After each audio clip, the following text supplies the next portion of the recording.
Jenggala, cerita ande-ande lumut dari Jawa Timur.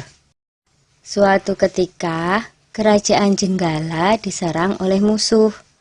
Ketika perang semakin sengit, permaisuri raja yang bernama Putri Dewi Sekartaji melarikan diri dan bersembunyi ke sebuah desa yang jauh dari Jenggala. Untuk menjaga keselamatannya, ia menyamar sebagai gadis kampung. Dewi Sekartaji tinggal di tempat Nyai Intan. Nyai Intan adalah seorang kaya yang mempunyai 3 putri, yaitu Kelenteng Abang, Kelenteng Ijo, dan Kelenteng Biru. Oleh Nyai Intan, Dewi Sekartaji diangkat anak dan diberi nama Kelenteng Kuning.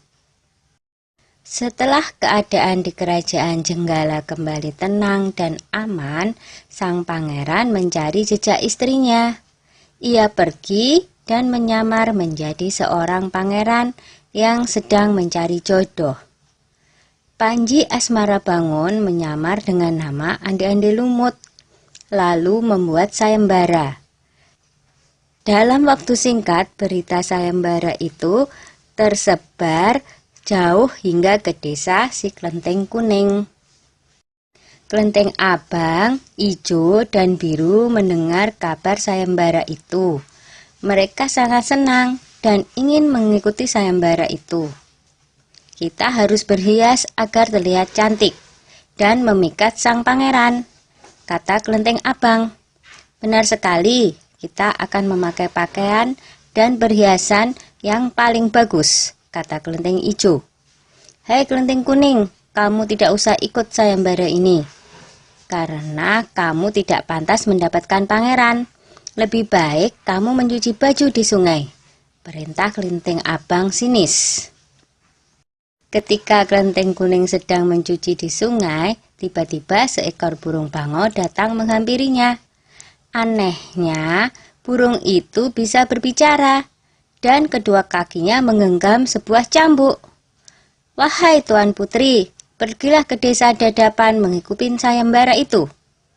Di sana Tuan Putri akan bertemu dengan Panji Asmarabangun.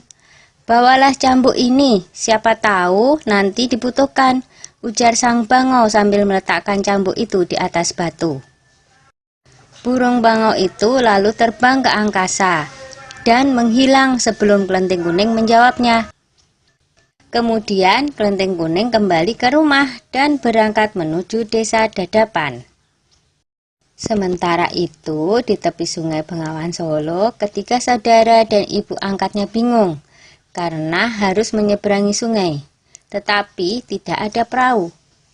Bagaimana cara kita menyeberang, Bu? Tanya Kelenteng Ijo dan saudarinya. Lalu mereka melihat seekor kepiting raksasa.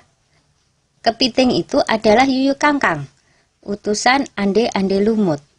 Dia diutus menguji para peserta sayembara yang melewati sungai tersebut. Hai kepiting raksasa, maukah kau membantu kami menyeberang sungai? Pinta Kelenteng Abang.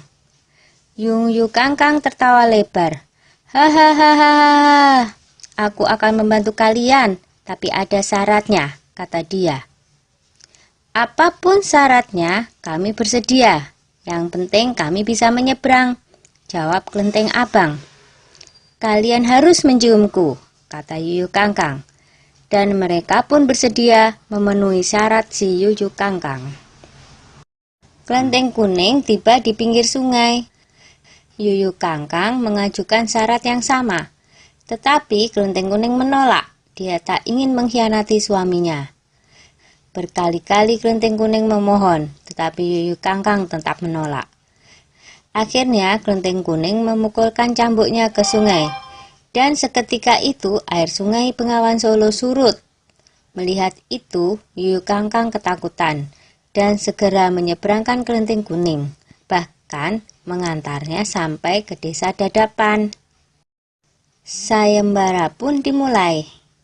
Secara bergiliran, Kelenteng Abang dan adik-adiknya menunjukkan kecantikan mereka di hadapan Ande-Ande Lumut.